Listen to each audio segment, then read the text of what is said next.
Hello dear students, today we will discuss another topic of our lesson life processes, that is called photosynthesis. Children, the process of synthesizing food by green plants by taking carbon dioxide from atmosphere, water from soil in the presence of sunlight with the help of a pigment called chlorophyll to synthesize glucose and to release oxygen is called as photosynthesis. So once again, photosynthesis is the process of synthesizing glucose by green plants by taking CO2 from atmosphere, water from soil in the presence of sunlight with the help of a pigment chlorophyll is called as photosynthesis. Oxygen released in photosynthesis is a byproduct of photosynthesis. We can write the chemical equation of photosynthesis as 6CO2 plus 12H2O in the presence of sunlight and chlorophyll produce C6H12O6 plus 6O2 plus 6H2O. Now, what is the site of photosynthesis? The site of photosynthesis is a green part of plant, that is a leaf. So let me discuss all parts of leaf which are engaged in the process of photosynthesis. If we take the transverse section of a leaf or plant, we will find the following structure. The upper epidermis of leaf is covered by a waxy coating called as cuticle. Below cuticle there is upper epidermis. Upper epidermis is followed by palisade parenchyma and then by spongy parenchyma. Together they form the mesophyll tissue of plant leaf. In the center of the leaf there is a vascular bundle which consists of this red colored xylem tissue and this blue colored, that is shown here, phloem tissue.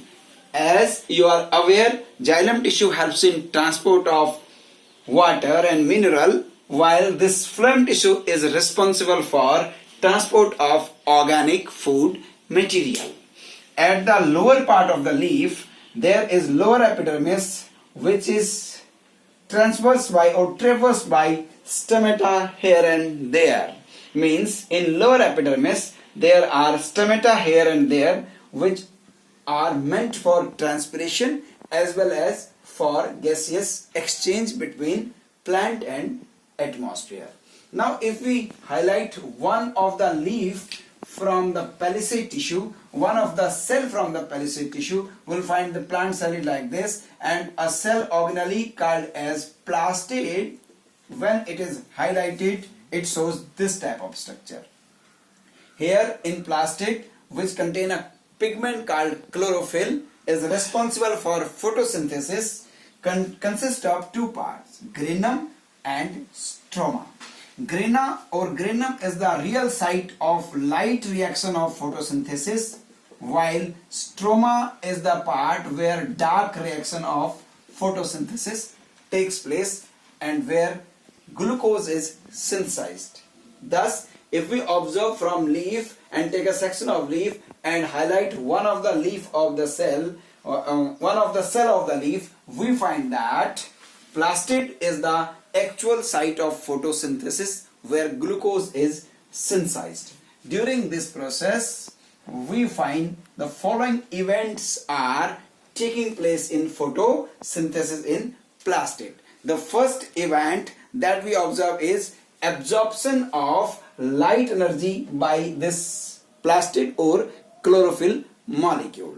The second event is conversion of light energy of sun into chemical energy and then splitting of water molecule into hydrogen and oxygen. Means hydrogen and oxygen are produced by splitting of water. It is also called photolytic decomposition of water molecules. Then the third step is reduction of carbon dioxide to carbohydrates. Thus, three major events are taking place during photosynthesis. First is absorption of light energy by chlorophyll. Second is photolysis of water and then conversion of light energy into chemical energy. The finally third is reduction of carbon dioxide into carbohydrates and then release of oxygen. So these are various events that are taking place during photosynthesis. So it should be now clear that in a leaf, in a cell of palisade, there is a plastid which contains a pigment called chlorophyll. Chlorophyll is the real site of photosynthesis, where through 3 steps, conversion of sunlight, carbon dioxide and water into glucose occurs and oxygen release is the byproduct of photosynthesis. Thank you.